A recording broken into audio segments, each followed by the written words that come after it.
They read his will out loud, and with every word I felt my life collapsing. I remember the room so clearly, the stale air of the lawyer's office, the faint hum of the ceiling fan, the way my hands trembled against the polished wooden table.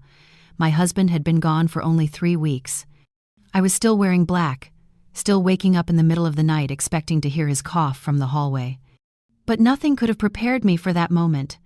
The lawyer's voice was steady, almost too calm, as if he were reading a grocery list. To my beloved partner, Anna, and to our children. I froze. Partner? Children? My eyes darted around the room, searching for some mistake, some explanation. And then I saw them, a woman about my age, sitting stiffly in the corner, her eyes lowered. Beside her, 2 young adults, maybe in their early 20s, shifting uncomfortably in their seats. I felt the blood drain from my face. The lawyer continued, I leave the house, the savings account, and all personal belongings. The words blurred. My ears rang. My husband, the man I had cooked for, prayed with, shared a bed with for 30 years, had left everything to them. Not to me, not to our daughter, to them. I wanted to scream, to demand answers, but my voice caught in my throat. Instead, I sat there, silent, my heart pounding so loudly I thought the whole room could hear it. That was the moment my world split in two, the life I thought I had, and the truth I could no longer deny. Before all of this, my life was ordinary, comfortably ordinary. I was a school teacher for most of my adult years, and my husband, Daniel, worked in construction management. We weren't rich, but we were steady. We had a modest home with a small garden where I grew roses and basil. Every Sunday, Daniel grilled chicken in the backyard, and our daughter, Emily, would sit with us, laughing about her college stories. Daniel was a quiet man, not overly affectionate, but dependable. He had a way of fixing things around the house without being asked, the leaky faucet, the squeaky door. He loved his coffee strong and black, and he always left his shoes by the door, neatly lined up. I thought I knew him. Our marriage wasn't perfect. He traveled often for work, sometimes gone for days. I used to tease him about being married to his job. He would chuckle, kiss my forehead, and say, "It's all for us, Mary, for our future." I believed him. Looking back now, I see the small cracks. The late-night phone calls he'd take outside, the way he sometimes smelled faintly of perfume that wasn't mine, the envelopes he kept locked in his desk drawer. But at the time, I brushed it all aside. After all, we had built a life together. We had a daughter. We had history. I never imagined betrayal could grow in the shadows of something so familiar. It started about 2 years before his death. Daniel had begun taking more business trips. He'd pack his suitcase quickly, sometimes without telling me until the night before. When I asked where he was going, he'd wave it off. Just a site inspection. Nothing exciting. One evening, I noticed he had 2 cell phones. I laughed and asked, "Since when do you need 2?" He looked startled, then quickly said, "Work phone, company policy." I didn't press further. But the unease lingered. There was also the money. I handled most of the household bills, and I noticed withdrawals I couldn't explain. When I asked, he said he was investing in a side project. "Don't worry, Mary," he told me. "It'll pay off for us later." I wanted to believe him. I told myself that after 30 years of marriage, trust was the least I could give him. But sometimes, late at night, when he was away, I'd lie awake staring at the ceiling, wondering why my gut felt so heavy. And then came the will. Sitting in that office, listening to the lawyer's voice, I realized every suspicion I had buried was true. Daniel hadn't just been unfaithful. He had built an entire life with another woman, a second family. The woman Anna finally looked up at me. Her eyes were filled with something I couldn't name. Guilt? Pity? Defiance? I couldn't tell. I wanted to ask her, "How long? How could you?" But the words wouldn't come. Instead, I sat frozen, my daughter Emily gripping my hand so tightly her nails dug into my skin. When the lawyer finished, the room was silent. I could hear the ticking of the clock on the wall. That was the moment I knew my life would never be the same. When the lawyer closed the folder, the silence in the room was unbearable. I could hear Emily's breath quicken beside me, her chest rising and falling as if she were about to explode. "Is this some kind of mistake?" she asked, her voice sharp, trembling. The lawyer adjusted his glasses, avoiding my eyes. "I'm afraid not. This is the official, notarized will. Your father, Mr. Daniels, made these arrangements 2 years ago." 2 years. That meant while he was still kissing me goodbye in the mornings, while we were still celebrating anniversaries, while we were still laughing at Emily's graduation dinner, he had already decided to leave us with nothing. I turned to the woman in the corner, Anna. She finally met my gaze. Her lips parted as if she wanted to speak, but no words came. Her children, no. His children shifted uncomfortably, their eyes darting between me and Emily. I wanted to scream at them, to demand how long they had known, whether they had laughed at me behind my back. But my throat was dry, my voice caught somewhere between rage and grief. Instead, I whispered, "How could he?" Emily squeezed my hand, her nails digging deeper. "Mom, we're leaving," she said firmly, pulling me up from the chair. I stumbled out of that office like a ghost, the world outside too bright, too loud. Cars honked, people walked by, life went on, but mine had just shattered. Grief is strange. It doesn't come in neat stages like the books say. It comes in waves, anger, sorrow, disbelief crashing over you when you least expect it. I would wake up in the middle of the night, reaching for Daniel's side of the bed, only to remember. And then the anger would hit. How dare you leave me like this? How dare you betray me so completely?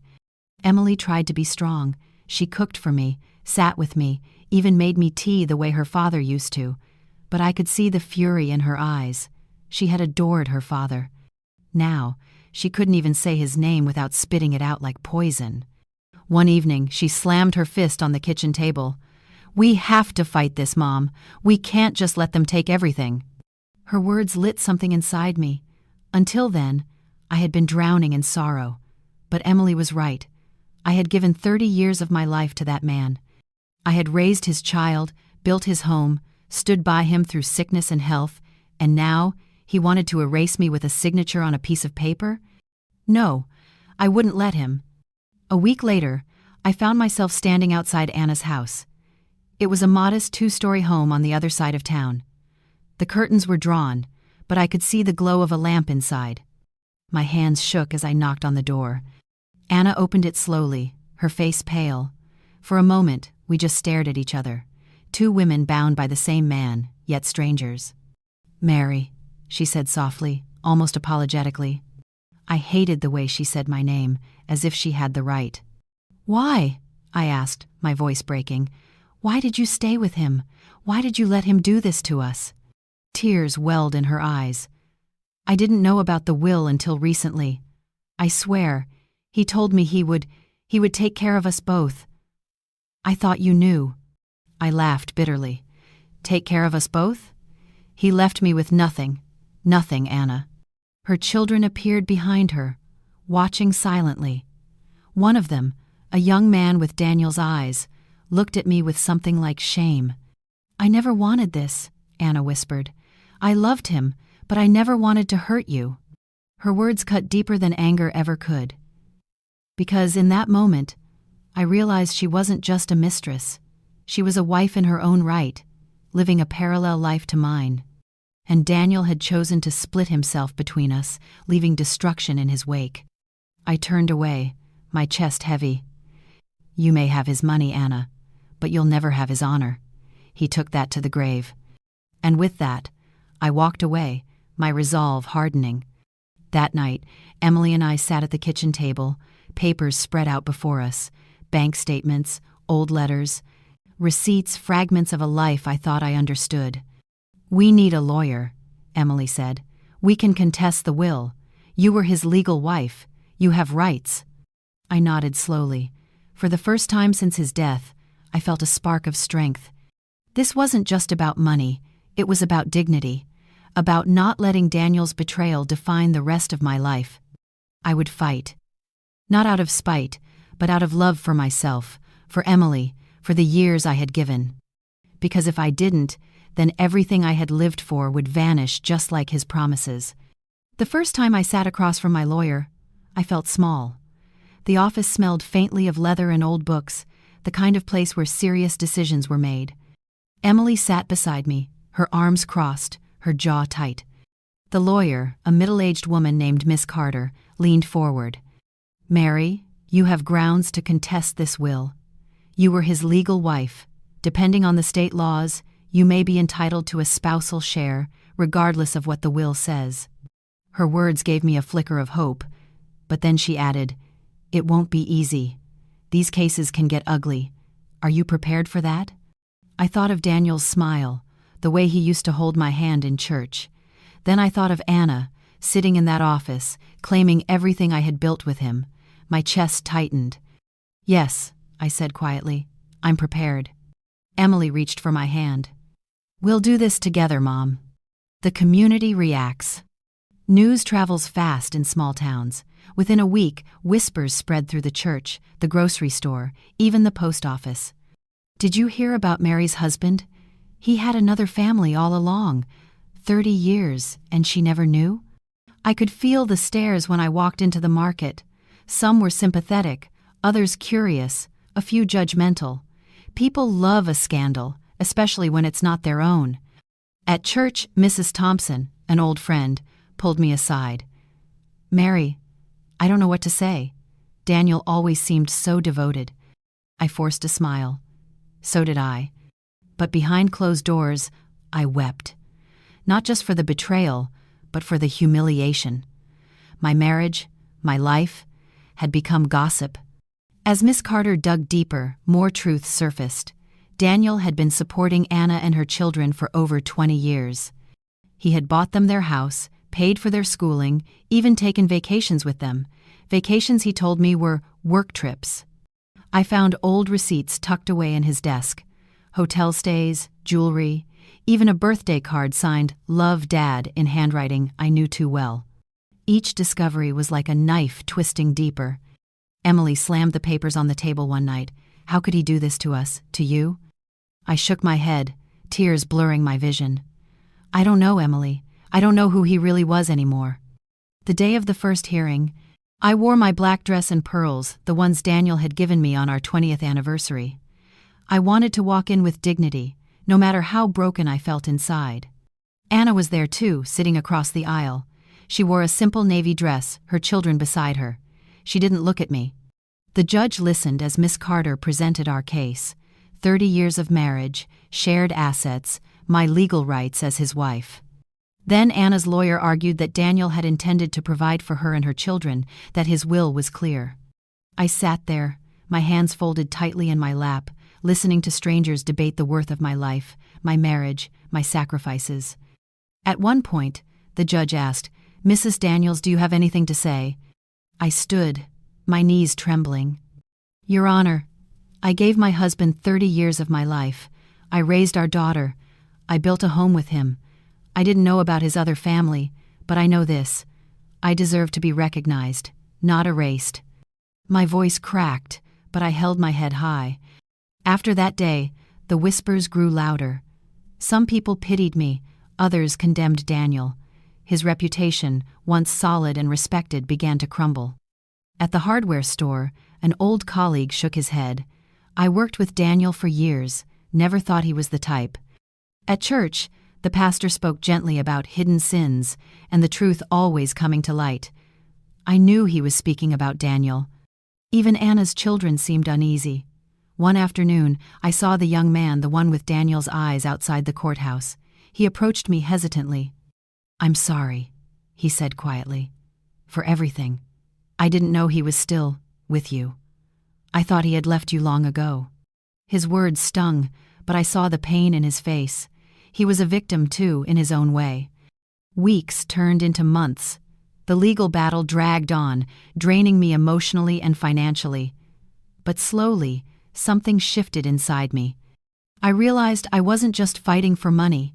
I was fighting for my voice, my place in the story Daniel had tried to erase me from. One evening, Emily and I sat on the porch, watching the sunset. She leaned her head on my shoulder. "Mom, no matter what happens in court, we still have each other. That's more than he gave us." I wrapped my arm around her. For the first time in months, I felt a sense of peace. Because she was right. Daniel had betrayed me, but he hadn't destroyed me.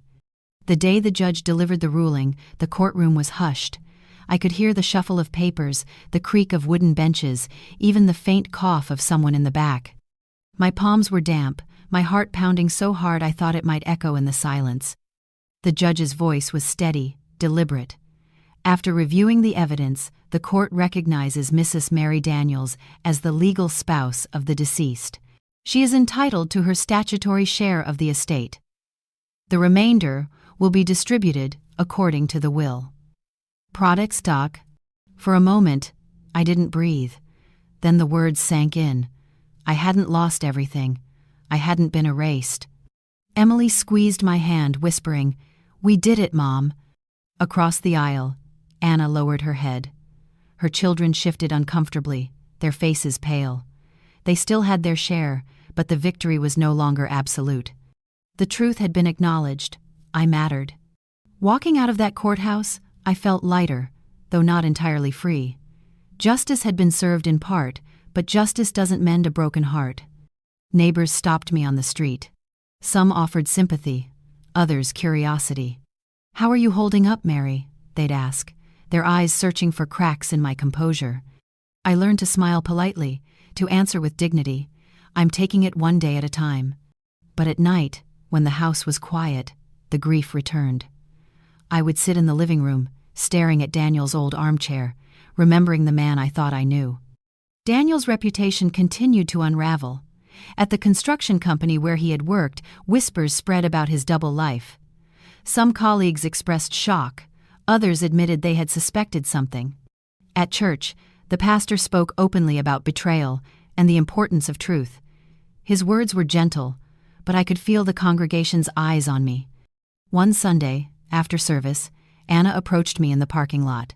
Her face was drawn, her eyes tired. "Mary," she said softly, "I know you'll never forgive me, but I want you to know I loved him too. He lied to both of us." For a moment, I wanted to lash out, to tell her she had stolen my life. But then I saw the pain in her eyes, the same pain I carried. "You were deceived, just like me," I said quietly. "But the difference is, I built my life with him in the open. You lived in the shadows." She nodded, tears brimming, and now we both live with the consequences. We stood there in silence, two women bound by betrayal, neither victorious. In the months that followed, I began to rebuild. I sold the house Daniel and I had shared. It was too full of ghosts, too heavy with memories. Emily and I moved into a smaller place, cozy and bright, with a little balcony where I planted new roses. I started teaching part-time again, finding comfort in the laughter of children, in the rhythm of lessons. Slowly, I began to feel like myself again, not Daniel's wife, not the betrayed widow, but Mary. One evening, Emily and I sat on the balcony, sipping tea. She looked at me with a softness I hadn't seen in months. "You're stronger than I ever knew, Mom," she said. I smiled, brushing a strand of hair from her face. "Strength isn't something you're born with, Emily. It's something you find when you have no other choice." Looking back now, I realize betrayal doesn't just destroy trust. It forces you to confront who you are without the person you thought defined you. Daniel left me with scars, yes, but he also left me with a choice, to live in bitterness or to rise in dignity. I chose dignity. Because in the end, his lies didn't define me. My response did. Life after the court ruling felt strangely still. For months, my days had been consumed by hearings, paperwork, and whispered conversations about betrayal. Now, with the decision behind me, I woke up to silence. At first, the quiet was unsettling. I would sit at the kitchen table, staring at the steam rising from my tea, wondering what to do with myself. No more lawyers to call, no more documents to sign. Just me, Emily, and the echo of a life that no longer existed. But slowly, I began to see the quiet as a gift. I started walking in the mornings, breathing in the crisp air, listening to the birds. I planted roses on the balcony of our new apartment, watching them bloom in colors brighter than I remembered. I cooked meals not because I had to, but because I wanted to.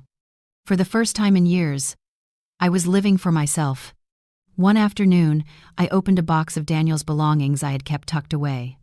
Inside were old photographs, his watch, a few letters. My hands trembled as I picked up a picture of us on our wedding day. We looked so young, so full of hope. I felt a pang of grief, but also something else, clarity. The man in that photo was real, but he wasn't the whole truth. He had loved me, perhaps in his way, but he had also deceived me. Both could be true. I realized then that holding on to anger would only chain me to him forever, and I refused to let his betrayal define the rest of my life. So I closed the box, whispered a quiet goodbye, and set it aside. Emily was my anchor through it all. She had seen me at my weakest, yet she never let me fall. One evening, as we sat on the balcony watching the city lights, she said, "Mom, I used to think Dad was my hero. Now I don't know what to think." I took her hand. "He was your father, Emily. He gave you life. That part is true, but heroes don't hide in shadows. What matters now is who we choose to be, not who he was." She nodded, tears glistening in her eyes. "Then I choose to be strong, like you." Her words filled me with a warmth I hadn't felt in months, because in the end, Daniel's betrayal had given me something unexpected, the chance to show my daughter what resilience looks like. I often think about Anna, about her children, about the life Daniel built with them. Do I hate them? No. They were deceived too, in their own way. They believed in a man who promised them everything, just as I once did. But I pity them, because while they inherited his money, they also inherited his lies. And lies, no matter how carefully built, always crumble. What I inherited was different. Pain, yes, but also strength. The kind of strength you only discover when the ground beneath you gives way and you're forced to stand on your own. Months turned into a year. The roses on my balcony grew tall, their petals opening wide to the sun. Emily graduated, her smile brighter than ever. I found joy in small things again, the smell of fresh bread from the bakery, the laughter of children in the park, the quiet hum of the city at night. I even began to write, pouring my story onto paper, not for revenge, but for release, because sometimes the only way to heal is to give your pain a voice. And in telling my story, I found peace. Now, when I look back, I don't see myself as a victim. I see myself as a woman who walked through fire and came out whole. Daniel's betrayal nearly broke me, but it also freed me. It forced me to find my own strength, my own dignity, my own life. And that is the lesson I want to leave you with. Betrayal may wound you, but it does not have to define you. You can choose to rise, to heal, to begin again. So I ask you, if you discovered the person you loved most had been living a double life, would you fight for justice, or would you walk away to start anew? Tell me in the comments. And if my story touched you, don't forget to subscribe so we can keep sharing these journeys together. Because in the end, our stories, even the painful ones, are what make us human.